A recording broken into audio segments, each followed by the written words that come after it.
Colosenses capítulo 2, verso 20, 21, 22 y 23. Hoy vamos a terminar con el capítulo 2. Dice así la palabra: pues si habéis muerto con Cristo, en cuanto a los rudimentos del mundo, ¿por qué como si vivieses en el mundo os sometéis a preceptos tales como no manejes, ni gustes, ni aun toques, en conformidad a mandamientos y doctrinas de hombre, cosas que todas se destruyen con el uso? Tales cosas tienen a la verdad cierta reputación de sabiduría, en culto voluntario y en humildad, dice, y en duro trato con el cuerpo, pero no tienen valor alguno contra los apetitos de la carne. Amén. Bueno, vemos acá la palabra, como lo dice, en la primera parte vamos a destacar el versículo 20, que es lo que vamos a desarrollar, y dice así la palabra: si habéis resucitado, o muerto con Cristo, en cuanto a los rudimentos del mundo, ¿por qué como si vivieses en el mundo os sometéis a tales cosas como no manejes, no hurte, ni aun toque? Entonces entendemos, primeramente tenemos que entender acá qué es la palabra rudimento. Y rudimento es un conocimiento básico de alguna cosa que tenemos, y en este caso era el conocimiento básico de Dios. ¿Por qué? Porque en la ley teníamos simplemente una sombra y una figura. Era un conocimiento básico, rudimentario. Entonces no podían experimentar totalmente o ser expertos en la palabra de Cristo, no podían tener el discernimiento en la palabra de Cristo, del sacrificio de Cristo. ¿Por qué? Porque tenían un conocimiento rudimentario. Y dice: pues si habéis muerto con Cristo en cuanto a los rudimentos de este mundo, ¿por qué, como si vivieses en el mundo, os sometéis a precepto? Hay una versión que nos ayuda a clarificar esto para poder explicar, que dice así: ustedes ya experimentaron el poder de la resurrección que operó al morir Cristo en la cruz. ¿Por qué buscan el pecado, combatir el pecado con conocimientos de hombres que para nada sirven? Entonces, la ley no sirve en cuanto esos conocimientos son rudimentarios, no tienen valor, como dice la palabra. Entonces, nosotros ya hemos muerto con Cristo, hemos experimentado el poder de Dios, ¿no? Nos ha transformado, nos ha dado salvación. Esto quiere decir, ya experimentamos el poder de la resurrección, el poder de la cruz. Pero vemos acá la palabra: ¿por qué como si vivieseis todavía en el mundo? O sea, que esté atado del pecado, que esté atado en ese tiempo, que esté atado de la ley o lo que fuere, pero más propiamente se refiere al pecado, porque la ley da el conocimiento del pecado, pero no liberta. Y entonces dice acá: os sometéis a preceptos. Entonces, ese precepto habla de la ley. Entonces, ese conocimiento no sirve para nada para libertarnos de la opresión, de la carga. Y vamos a hablar un poquito en cuanto a los esfuerzos humanos que tenemos. Tenemos un conocimiento rudimentario muchas veces. ¿Y qué pasa? Aplicamos ciertas cosas como en la mayoría de las iglesias se aplican. Y nosotros también tenemos un poquito de eso. ¿Por qué? Porque nos esforzamos o pensamos que vamos a llegar a Dios mediante métodos. Pero no es el método en sí, es el quebrantamiento de corazón, el arrepentimiento. Entonces ahí es cuando crucificamos la vieja creación, cuando pedimos perdón, crucificamos la carne, crucificamos los deseos carnales, el pecado, y ahí es cuando entregamos nuestra voluntad al Señor para que el Señor destruya ese pecado. Entonces ya conocimos el poder de Dios así. Hemos muerto, como dice acá la palabra, con Cristo en cuanto a los rudimentos del mundo, conocimientos del mundo. Y nosotros tenemos conocimiento ¿en qué? Solamente en pecados. Entonces eran las pasiones que dominaban, como dice la palabra, que dominaban nuestra vida, el sufrimiento, el dolor. Pero el Señor ya nos sacó de ahí, o sea, tenemos el conocimiento ¿Dónde hemos experimentado el poder de la liberación? ¿Y por qué no queremos volver? Eso le dice a los colosenses. ¿Por qué quieren volver a atarse a preceptos, dice, como si viviese todavía en el mundo? Entonces, hay otra versión que dice así también: ustedes han muerto con Cristo y Él los ha rescatado de los poderes espirituales de este mundo. ¿Por qué siguen cumpliendo las reglas del mundo, tales como, y bueno, como nos maneje, nos hurte? Entonces, muchas veces lo queremos combatir, otra vez como los Gálatas, que cuando tocamos ayer, con las cosas de la ley. Entonces, métodos humanos, ponemos la confianza en método humano y no en el quebrantamiento de Cristo. Y voy a decir algo, o sea, que puede caer tal vez en un malentendido, pero tenemos que discernir esto. A ver, muchas veces tenemos como, regla, la oración, la palabra, sentarnos a tal horario, así. Y pensamos que por eso vamos a ser libres, pero no es el método, sino el quebrantamiento, el arrepentimiento de corazón. Porque no te garantiza en sí que vos te sentés a orar y que escuché la palabra, que vos transformés tu vida, sino el quebrantamiento. Cuando vos te sentás a escuchar la palabra, que vas a recibir la palabra. Entonces ahí recibí discernimiento, te das cuenta de tu pecado y eso te lleva al arrepentimiento. En la oración practicamos el arrepentimiento de pecados cuando nos mostró por la palabra, y eso es lo que nos va a llevar a cambiar nuestra vida, el arrepentimiento de pecado, corazón contrito y humillado. Ese es el método de Cristo. Pero obviamente nosotros muchas veces ese quebrantamiento, ese arrepentimiento lo pasamos por alto y pensamos solamente oración, palabra, que está bien, es nuestro deber eso, es nuestra obligación como cristianos, pero no debemos pasar por alto el arrepentimiento de pecado, porque si no, no vamos a poder ser libres, ¿no? Y hablando un poquito, ¿no?, del tormento y de las cosas que muchas veces nos inquietan y nos sacan de la presencia del Señor, porque diferentes pensamientos nos sacan día a día, ¿no? Mirá cómo es, ¿no? Porque Satanás, por ejemplo, y le voy a llevar al tema de la oración, nos roba la oración o nos quiere robar la oración, o al menos yo me siento identificado en eso, y te produce una inquietud. En lugar de orar a la mañana, ¿qué pasa? Te levantás 10 veces, te levantaste y pensás en las cosas que tenés que hacer, vas, volver, no te podés mantener en la oración. Es el tiempo que le deberíamos dar a Dios. ¿Por qué? Porque ahí yo me arrepiento y predispongo mi alma, mi pensamiento también para escuchar la palabra, porque le pido para que capture mi mente, para que tome control y dominio de mi vida. Pero si yo me levanto 10 veces, o sea, no puedo mantener la comunión con Dios, ¿qué va a pasar? Llega el resto del día, yo no le di mi tiempo para el Señor, llega el resto del día, y el resto del día yo supuestamente aproveché, adelanté, hice cosas en ese horario de la oración, ponele.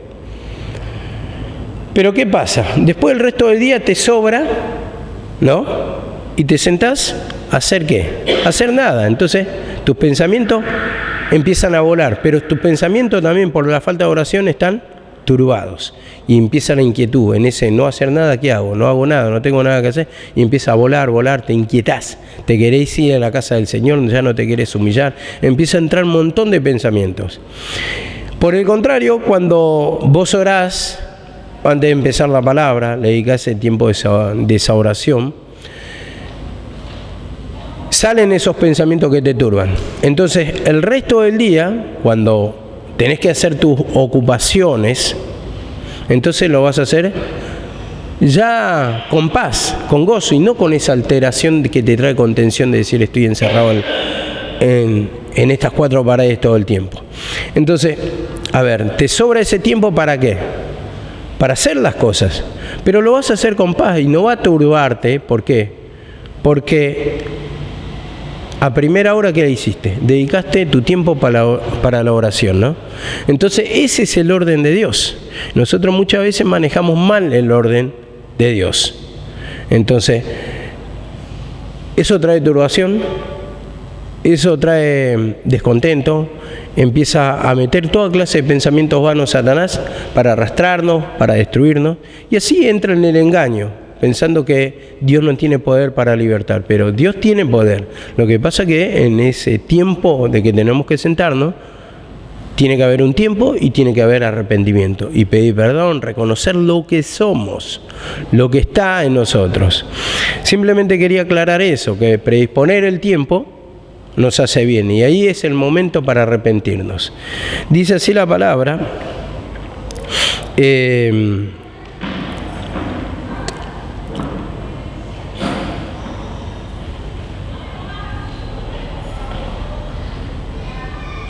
Ahí ya les digo el versículo.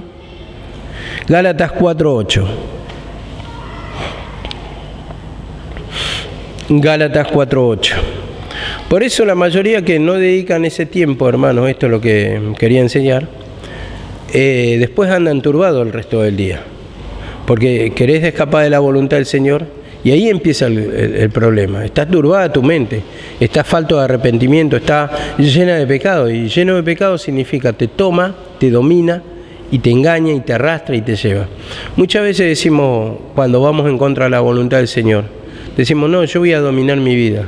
Pero si no podés dominar un momento, 5 minutos, 10, 15, media hora en la oración, imagínate cómo vas a dominar el resto de tu vida. La palabra lo dice. Conozco al Señor, que no es dueño del hombre, el ordenar sus pasos. Amén. ¿Y qué dice otro versículo? Por Jehová son ordenados los pasos. ¿Voy a poder ordenar yo mi vida? Es imposible. Entonces mis pensamientos, cuando me toman control y dominio, me arrastran. Y ahí ya me tengo que dar cuenta de mi estado. Si no puedo orar, ¿cómo voy a combatir contra Satanás? Si dice la palabra, las armas de nuestra milicia no son carnal. Nos da un arma que es poderosa, un arma espiritual, que es la cruz de Cristo, para arrepentirnos, para humillarnos, para tener dominio sobre nuestros pensamientos. Y ahí tenemos que apuntar toda nuestra artillería, todo nuestro, digamos, nuestro armamento, con toda la puntería, ¿para qué? Para que podamos destruir al enemigo. Porque lo que te pide justamente es donde está más fuerte tu área de pecado. Ahí es peligroso el enemigo, porque te arrastra, no te podés mantener, no podés escuchar la palabra. ¿Y qué consejo vas a seguir? ¿Cómo vas a dominar tus pensamientos? Yo me pregunto, ¿cómo vas a discernir lo bueno y lo malo si no podés escuchar la palabra? Es imposible. Uno tiene que escuchar la palabra para poder discernir entre lo bueno y lo malo, ¿no? De eso lo dice la palabra, para que por el uso de la palabra tengan los sentidos ejercitados, que habla de discernimiento, en el discernimiento del bien y del mal, o si no es imposible. Dice así la palabra, Gálatas 4:8. Ciertamente en otro tiempo, no conociendo a Dios, servíais a los que por naturaleza no son dioses, le dice acá a los gentiles que estaban en Gálatas. Mas ahora conociendo a Dios, o más bien siendo conocidos por Dios, ¿cómo es que volvéis de nuevo a los débiles y pobres rudimentos a los cuales queréis volver a esclavizar? Guardáis los días, los meses, los tiempos, los años. Vemos acá la palabra, como lo dice, que iban a esclavizarse. ¿Cómo se quieren esclavizar? Esto le dice a los gentiles. Esto está un poquito mal traducido, porque no es que ellos volvían, porque ellos son gentiles, a las personas que le están hablando acá. ¿Por qué te das cuenta? Porque ellos en otro tiempo, dicen, no conociendo a Dios, servías por naturaleza a los que no son dioses. Le está hablando al pueblo gentil, a los que eran paganos. Entonces dice acá que ellos querían volver, en el sentido que querían ir para atrás o retroceder en el tiempo de la ley, vamos a decir ahí, si dividimos dos tiempos. Y dice, a los cuales queréis volver a esclavizar. Y acá dice la palabra, guardáis los días. ¿Y los días a qué se refiere?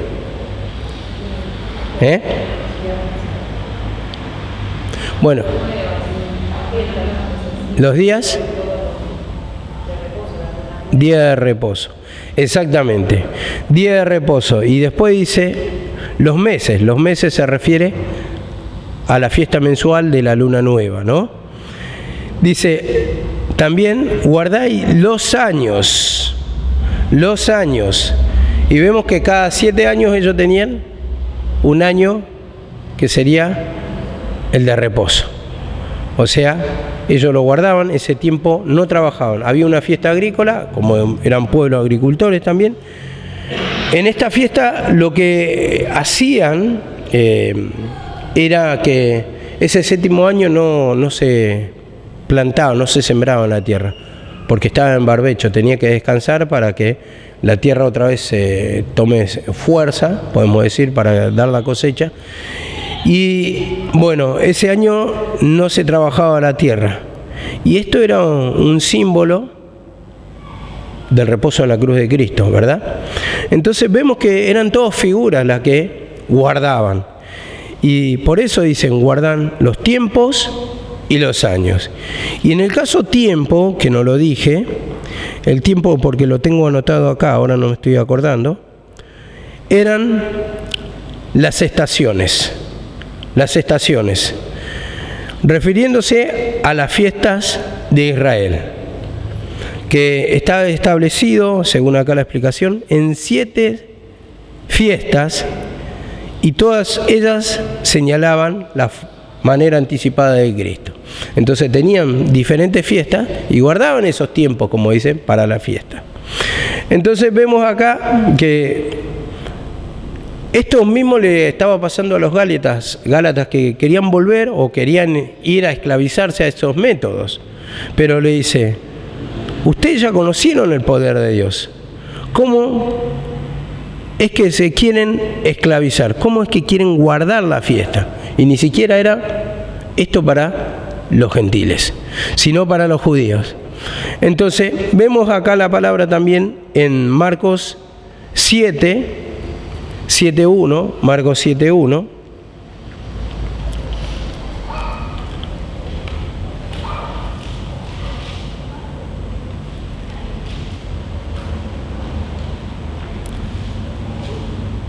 Ustedes vayan ahí, yo voy a leer la segunda parte de acá de lo que estamos tocando en Colosenses para enganchar con Marcos. Dice así la palabra: ¿cómo es que os sometéis a preceptos? Dice, tales como no manejes, no gustes ni aun toques, en conformidad a mandamientos y doctrinas de hombre, cosas que se destruyen con el uso. Vemos acá la palabra mandamientos y doctrinas de hombre. Habíamos explicado en prédicas anterior que era una forma de ascetismo, era un método humano que buscaba acercarse a Dios o agradar a Dios por medio de abstinencia de alimentos, por medio de disciplina en el cuerpo, por medio de ayuno, por medio de vivir apartado, de alejarse de las ciudades, vivían en el desierto. Y vemos que así también, de la misma manera, los fariseos hacían o cumplían de la misma manera. Por ejemplo, tengo una explicación, que ellos no se permitieron comer alimentos que fueran agradables al gusto. No tenía que ser agradable, sino que dice, comían pan seco y tosco, como dice acá, y bebieron solamente agua. Mirá que no bebían ni vino, ni sidra, ni nada. Y dice acá, muchos de ellos no comieron nada hasta la puesta del sol, y si alguien los tocó y no pertenecían a la secta, dice, se lavaban las manos como si hubieran sido profanados. Vemos, se lavaban las manos. Y acá es que viene Marcos, el que le marqué, 7:1. Marcos 7:1, ¿qué hacían los fariseos? Acá está muy claro y dice la palabra así. Se juntaron a Jesús los fariseos y algunos de los escribas que habían venido de Jerusalén, los cuales, viendo a algunos de los discípulos de Jesús comer pan con manos inmundas, esto es, no lavadas, los condenaban. Porque los fariseos y todos los judíos, aferrándose a la tradición, no era la ley de Moisés, o sea, contradecían la ley de Moisés, aferrándose a la tradición impuesta por hombre, dice, de los ancianos, si muchas veces no se lavaban las manos, no comen, dice acá la palabra.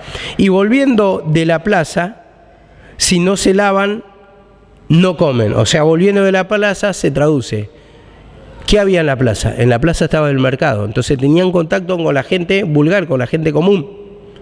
Pero ellos, por si las dudas se contaminaban, entonces ¿qué hacían? se lavaban. Ellos hasta no conversaban con la gente. ¿Por qué?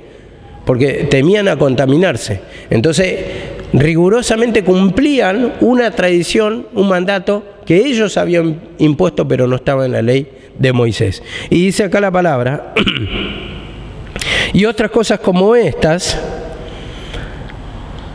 hay que tomaron para guardar, como los lavamientos de los vasos para beber y de los jarros y de los utensilios de metal y de los lechos. Estos lechos se traducen donde comían, o sea, era la mesa donde se sentaban en el cuarto de comer y eso lo limpiaban. Otra versión dice mesa. Ustedes saben que los judíos no tenían sillas, ¿verdad? Es una mesa, se sentaban alrededor de la mesa y comían. Entonces, es el lecho o el lugar donde comían. Entonces, lavaban todo, dice acá la palabra. Y le preguntaron pues los fariseos y los escribas, ¿por qué tus discípulos no andan conforme a la tradición de los ancianos, sino que comen pan con manos inmundas? Respondiendo, él les dijo, hipócritas, bien profetizó de vosotros Isaías, como está escrito, este pueblo de labios me honra, mas su corazón está lejos de mí, pues en vano me honran, enseñando doctrinas y mandamientos de hombres. Acá por eso le reflejan doctrinas y mandamientos de hombres, no era que estaba escrito en la ley de Moisés, porque dejando el mandamiento os aferráis a la tradición de hombres, los lavamientos de los jarros, vasos de beber, y hacéis, dice, y hacéis otras muchas cosas semejantes. Le decía también, bien invalidáis el mandamiento de Dios para guardar vuestra tradición. Y acá les muestra la contradicción. Por eso decía mandamiento de hombre, tradición, y no mandamiento de Dios. Dice acá la palabra, porque Moisés dijo, honra a tu padre y a tu madre, y el que maldiga al padre o a la madre muera irremisiblemente. Pero vosotros decís, basta que diga un hombre al padre o a la madre, es corbán, que quiere decir, es mi ofrenda para Dios, todo aquello con que pudiera ayudarte, y no le dejáis hacer más por su padre o por su madre, invalidando la palabra de Dios con vuestra tradición que habéis transmitido. Nada hay fuera del hombre que entre en él que pueda contaminar. Bueno, esto está hablando por el lavado, ¿no? Por el lavado. Pero lo que entra, como dice en otro capítulo también, lo que entra de afuera no contamina al hombre, sino lo que sale de él, o sea, de sus pensamientos, o sea, está mostrando que estamos llenos de pecado y necesitamos perdón de pecado. Pero acá quería referirme cómo invalidaban el mandamiento por la tradición. Entonces, no ayudaban a sus padres, que ellos tenían una obligación, pero los ancianos hicieron un decreto, un mandamiento de hombre y una tradición que se guardaba, que decía, es la ofrenda para Dios, por lo tanto, nadie la puede tocar. Entonces, no tenían para ayudar a sus padres. Y entonces ahí pasaban a contradecir el mandato de Dios. Entonces vemos acá cómo invalidaban por la misma tradición. Entonces no era mandato de Dios, estaba claro. Entonces eso no puede cambiar. El mandamiento de hombre no puede cambiar la vida del ser humano. Pero quería destacar otra cosa acá, porque estos ancianos lo que hacían cuando se decretaba corbán, todo lo que tenía esta persona, campos, casa, toda la riqueza que tiene, cuando moría esta persona, ellos tomaban todo para sí. Imagínense que yo estoy predicando, más bien, yo estoy congregando, y yo tengo esta casa, y no quiero ayudar a mi mamá y a mi papá, lo decreto, no, esa ofrenda es santa para Dios. ¿Y qué hago? Lo decreto corbán, no le ayudo a mi mamá, a mi papá, por lo tanto me desligo de mi obligación, porque tengo primeramente la obligación con Dios. Mirá cómo es Satanás que engaña, la obligación con Dios, pero no ayudo a mi semejante. O sea, en este caso, a mi mamá y a mi papá. Entonces ahí ya estoy contradiciendo la palabra, malinterpretando. Ese es el desvío, que muchas veces nos suele pasar también en este tiempo ahora, ¿no? Vemos la necesidad y decimos, no, la ofrenda es santa, esto no se toca, esto es para Dios, ¿qué pasa? ¿A Dios le va a interesar tu plata? ¿Tenemos obligación con Dios? Sí. A ver, pero, a Dios no le va a faltar. Póngale, en ese momento se presenta una necesidad grande. ¿A quién tengo que ayudar? Al hombre. Cuando lo hiciste por estos pequeños, cuando ayudaste a un hambriento, cuando ayudaste a un necesitado, a mí me ayudaste, dice la palabra. Entonces eso es lo que tengo que ver para interpretar bien la palabra. Y muchas veces esperamos revelaciones. Estaba escuchando, mirá que no soy partidario de este muchacho Gebel, pero escuché, no sé cómo me apareció ahí, pero vi un pedacito nomás. Que esperan el horóscopo de Dios, le llamaba. El horóscopo de Dios, porque vivimos consultando, a ver qué dice Dios en las revelaciones, a ver qué decreta, a ver, esperamos un decreto, esperamos una bendición. Dice, la mayor revelación la tenemos en la palabra y no nos damos cuenta. Entonces uno tiene que actuar bien, que le va a hacer, que le va a venir bien la bendición de Dios. Va a venir la bendición de Dios. Pero si uno actúa mal, va a venir mal. Entonces jugamos como adivinos y somos los que consultamos al horóscopo de Dios. Nos transformamos en una persona del mundo. Porque a ver qué dice Dios de mí, a ver si dijo una cosa, la revelación, el Espíritu Santo, y todo el tiempo estamos a ver qué dice. No, uno tiene que actuar en el sentido de pedir perdón. Si uno hace las cosas correctamente, se va a casar correctamente. Si uno hace correctamente las cosas, le va a ir bien en la vida. Entonces por eso uno solamente se tiene que humillar, tiene que alimentarse de la palabra, tiene que orar todos los días, y no esperando a ver si viene una visión, con este me caso, con el otro no me caso, no. A ver, el Señor te va a acomodar a la persona justa, sí, hay humillación. Eso no va a fallar, porque si vos, por más que estés esperando una buena revelación, y no te va a venir nunca la persona como para vos, o te puede venir pero para llevarte, para arrastrarte, para destruirte, porque ya es como un ángel de Dios, ¿no? Cuando daba la palabra a la sierva del ángel de Dios, que podían ser naciones paganas, ejércitos paganos que venían, y para decretar el castigo, lo llevaban cautivo, ¿verdad? Entonces yo, viendo acá la palabra, que le sustraían todo, o sea, cuando moría esta persona, si decretaba que era Corbán, le quedaba todo para el templo, o sea, fariseos eran los que se llevaban todo, porque decretaron que eran Corbán. Entonces, como eran codiciosos, como amaban el dinero, entonces, bueno, justamente le venía bien esta tradición que cumpla el pueblo de Dios, que se ajustaba supuestamente a la ley de Dios y que iba a traer bendición para esa persona, pero estaban invalidando un gran mandamiento, el ayudar al prójimo.